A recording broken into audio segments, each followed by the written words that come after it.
कार्तिक महात्म्य अध्याय 9। इधर तो शिवजी और जलंधर में भयंकर युद्ध हो रहा था। उधर वृंदा ने स्वप्न में देखा कि उसका पति समस्त अंगों में तेल मलकर नंगे शरीर भैंसे पर सवार होकर प्रेतों के साथ दक्षिण दिशा की ओर जा रहा है। यह स्वप्न देख वृंदा बहुत चिंतित हुई। महल, अटारी, गौशाला तथा वाटिका आदि कहीं पर भी उसे चैन नहीं मिला। वह तब एक वन से दूसरे वन में जा पहुंची।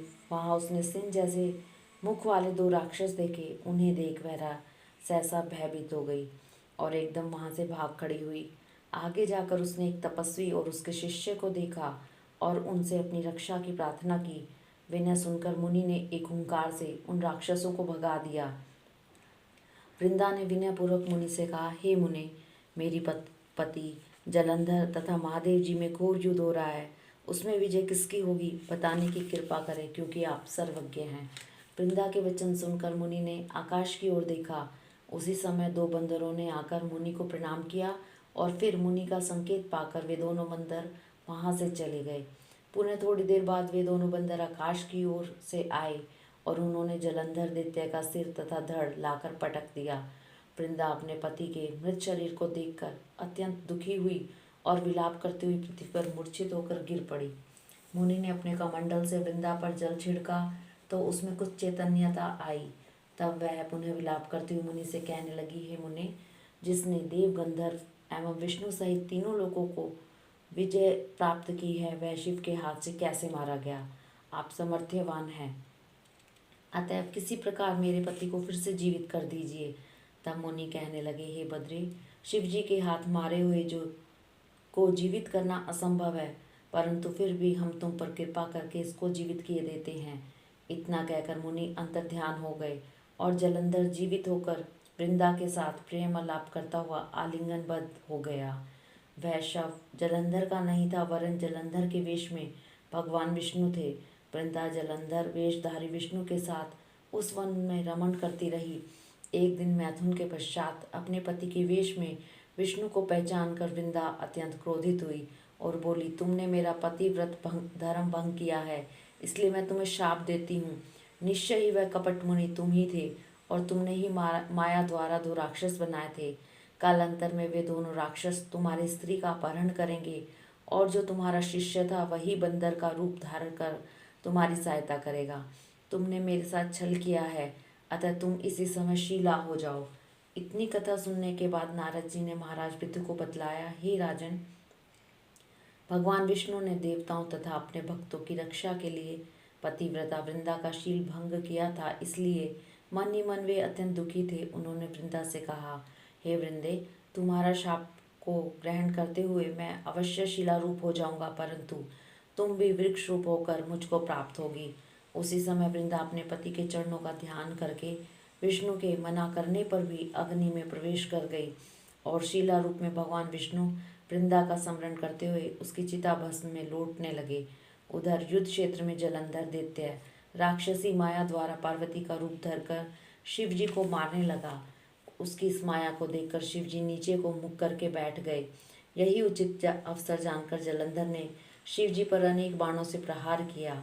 इस प्रकार शिव जी को संकटग्रस्त देखकर भगवान विष्णु तत्काल वहां आए और उन्होंने राक्षसी माया का शिव जी को पोत कराया। तब सचेत होकर शिव जी ने अत्यंत वेग से दैत्य पर भयंकर बाण वर्षा प्रारंभ कर दी, जिससे भयभीत होकर शुंभ व निशुंभ भी युद्ध क्षेत्र से भाग खड़े हुए। तब शिव जी ने उसको शाप देते हुए कहा, क्योंकि तुम युद्ध क्षेत्र से भागे हो, इसलिए पार्वती के हाथ से मारे जाओगे। इधर वृंदा का पतिव्रत धर्म भंग हो जाने से जलंधर का बल समाप्त हो गया और भगवान विष्णु ने सुदर्शन चक्र अपने तेज सहित शिव जी को दे दिया। तब शिव जी ने विष्णु तेज के साथ अपना और ऋषियों के तप तथा पतिव्रता स्त्रियों का तेज मिलाकर जलंधर दैत्य पर छोड़ दिया। सुदर्शन चक्र के प्रहार से जलंधर का सिर कटकर भूमि पर गिर पड़ा। सिर और धड़ अलग होते ही जलंधर का तेज शिव में तथा वृंदा का तेज पार्वती जी में समा गया। देवताओं ने शिव जी की स्तुति करते हुए उनसे कहा, हे महादेव, जलंधर को मारकर आपने हम लोगों का महान उपकार किया है, परंतु एक अनर्थ हो रहा है। वृंदा के पतिव्रत धर्म से मोहित होकर भगवान विष्णु निरंतर उनकी चिता भस्म से लौट रहे हैं, अतएव कृपा करके उसके लिए कुछ कीजिए। तब शिव जी बोले, हे देवताओं, तुम सब भगवान की योग माया की शरण में जाओ, वही इस संकट को हरेंगी।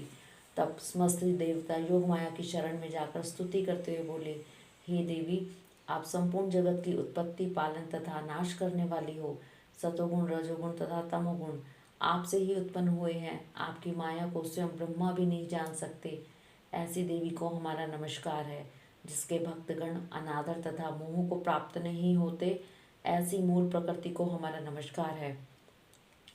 उस समय देवताओं ने आकाश में एक तेज देखा और आकाशवाणी सुनी, रजोगुण, सतोगुण और तमोगुण रूप गौरी, लक्ष्मी और सरस्वती मैं ही हूँ। इन्हीं तीनों रूपों से तुम्हारी सिद्धि होगी, अतएव तुम उन्हीं की आराधना करो। फिर उन तीनों देवियों ने प्रकट होकर 3 बीज देते हुए कहा कि इन तीनों बीजों को जहाँ पर विष्णु हैं बोकर अपना कार्य सिद्ध करो। देवताओं ने तीनों बीज ले जाकर जहाँ वृंदा की चिता में विष्णु लौट रहे थे बो दिए। उन तीनों बीजों से 3 वृक्ष उत्पन्न हुए। सतोगुण सरस्वती से आंवला, तमोगुण गौरी से तुलसी और सतोगुण लक्ष्मी जी से मालती की उत्पत्ति हुई। श्री लक्ष्मी जी ने अपना बीज ईर्ष्या युक्त होकर दिया था, इसलिए मालती भगवान की पूजा में निंदित तथा आंवला और तुलसी भगवान को अति प्रिय हैं। इस प्रकार वृंदा ने वृक्ष रूप होकर भगवान शालिग्राम से संयोग किया। इसी कारण कार्तिक के उद्यापन में भगवान की पूजा तुलसी के मूल में होती है। जिस घर में तुलसी का वृक्ष होता है उसमें यमदूत कभी नहीं आते। नर्मदा तथा गंगा जल और तुलसी का पूजन, ये तीनों कार्य समान हैं। मनुष्य चाहे कितना भी पापी क्यों न हो, प्राण निकलते समय मंजरी सहित तुलसी दल जिसके कंठ में होता है वह पाप मुक्त होकर सीधा वैकुंठ को प्राप्त होता है। जो मनुष्य अपने पितरों का श्राद्ध तुलसी और आंवले की छाया में करता है उसके पितृगण मोक्ष को प्राप्त हो जाते हैं। जो मनुष्य मंजरी युक्त तुलसी दल तथा आंवले का फल मुख में रखता है वह साक्षात विष्णु के समान है। जो मनुष्य कार्तिक मास में रुद्राक्षी माला धारण करता है वह धर्म, अर्थ, काम और मोक्ष को प्राप्त होता है। तुलसी और आंवले का महात्म्य स्वयं ब्रह्मा जी भी कहने में असमर्थ हैं। जो कोई श्रद्धा भाव से इस कथा को पढ़ता या सुनता है वह भी अंतकाल में मोक्ष को प्राप्त होता है। हरि ओम तत्सत।